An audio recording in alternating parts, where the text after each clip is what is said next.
Welcome, Age of Vintage Society. We have discussed Ann-Margret's relationship with Elvis in several videos now, but she was far more interesting than someone's girlfriend. She was a great actress, a singer, and a lot of people remember her as the most badass woman in Hollywood. But why? Why was Ann-Margret the most badass actress? Make sure to watch the video until the end and leave your thoughts in the comments. If you are new here, join our wonderful community by subscribing to the Age of Vintage channel. Ann-Margret, the Hollywood legend, is still a bike fan. Ann-Margret has been a motorcyclist since the age of 10 and even appeared on them in films such as The Swinger. In August 2000 she suffered an accident while riding in Minnesota, resulting in 3 broken ribs and a fractured shoulder. Hollywood legend Ann-Margret still loves nothing more than hopping on her Lavender and Daisy Harley-Davidson and caning it. Her roles earned her 5 Golden Globe Awards, 2 Academy Award nominations, 2 Grammys, and 6 Emmy Awards. She was also well known for her singing abilities, and her musical career spanned 5 decades. She had a 7-year contract with 20th Century Fox, and has continued working on screen even this year. Many of her most notable roles were in the 1960s. She also often appeared riding motorcycles in movies and is an avid motorcyclist.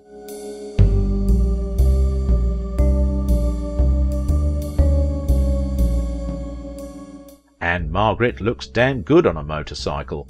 A lifelong enthusiast, she was introduced to motorcycles by her Uncle Carl in her home country of Sweden. Once she got that first thrill for speed, she was hooked.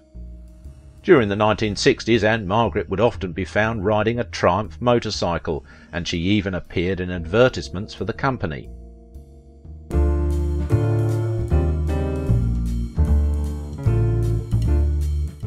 She even named her cat after a bike.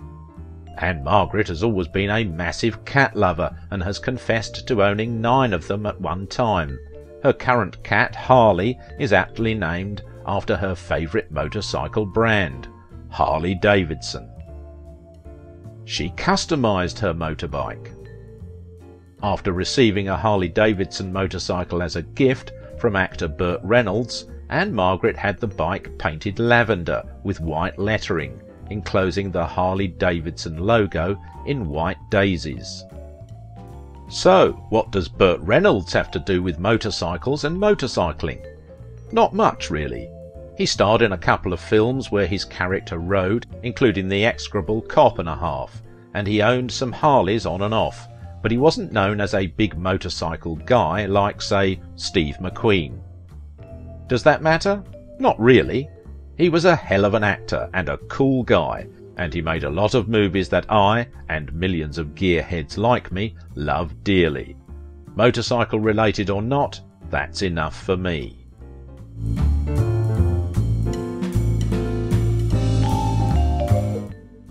Ann-Margret and Elvis hit it off. Ann-Margret found her big break in Bye Bye Birdie, a musical about a young girl's obsession with a hip-swinging rock and roll icon, based on Elvis Presley. Soon after, she teamed with director George Sidney again, but this time she got to work with the King himself. Originally titled Only Girl in Town, Viva Las Vegas grossed more than $4 million in 1964. They met on the set and became fast friends. Fun for Elvis ranged from relaxing at home with his friends, to renting out a theme park, to buying an exclusive evening at the movie theatre. Ann-Margret and Elvis also liked riding motorcycles, and they would ride together in California after the production ended. But they had a real meaningful connection with each other. They understood each other.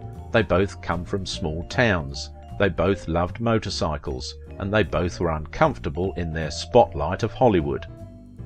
Ann-Margret starred in a host of classic Hollywood films in the 60s and 70s, alongside other motorcycle fanatics such as Elvis Presley and Steve McQueen. However, the Swedish-born star says she didn't get her love of motorcycles and speed from them, according to a recent interview in Modern Times magazine.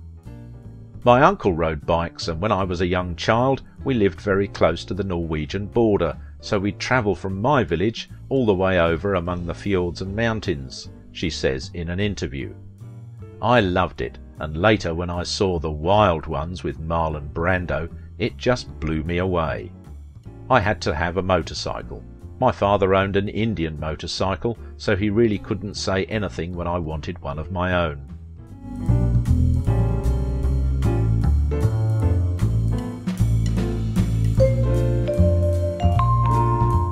At a recent 50th anniversary screening of The Cincinnati Kid, in which she starred with McQueen, she confessed that the fastest she's ever gone is 120 miles per hour, 193 kilometers per hour, at 2 a.m. on LA's notoriously twisty Mulholland Drive. There was hardly any traffic, she says. Paramount Studio obviously knew about Steve's and her love of speed and motorcycles, because they were banned from riding their motorcycles to work or they wouldn't be insured. Steve had such animalism. He was like a cobra, she says. Like me, he loved speed. I was single then and rode a Triumph 500. I could identify with him because I'm a bit of a daredevil too. I love a little bit of danger, and he felt the same. I remember Steve told me, "Let them stay nervous, that's their job." To major motorcycle enthusiast Steve McQueen, biking was second only to breathing. Discover the details of his lifelong love of bikes and his motorcycle collection.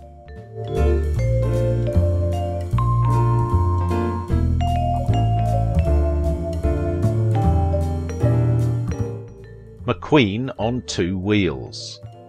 A Husqvarna 405 at about 12,000 RPM, that's music. In bike racing I specialise. I do rough country riding, the long distance kind of thing. With a cycle you're dealing with natural terrain, you learn to read the earth. I like being out there in the desert, on a set of wheels. You're really alive out there. Actor Steve McQueen was a Hollywood icon in the 60s and made some of the most memorable and profitable films of the era.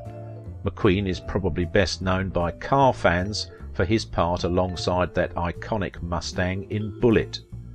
McQueen was also well known for another flick that had nothing to do with cars called The Great Escape. That flick was set during World War II and had McQueen as a prisoner of war looking to escape from his prison. The most iconic scene of that movie shows McQueen riding a motorcycle across the countryside and jumping over a barbed wire fence to get away. The bikes used in those scenes were modified Triumphs, and one of them used in the film has resurfaced after many years. McQueen was known as a hands-on actor, often doing his own stunts in his films. Word is that McQueen wanted to do the fence jump himself, but the task instead fell to Bud Ekins, a stuntman on the film. The bike itself is a 1962 650cc Triumph TR6R, and it has never been shown publicly until now.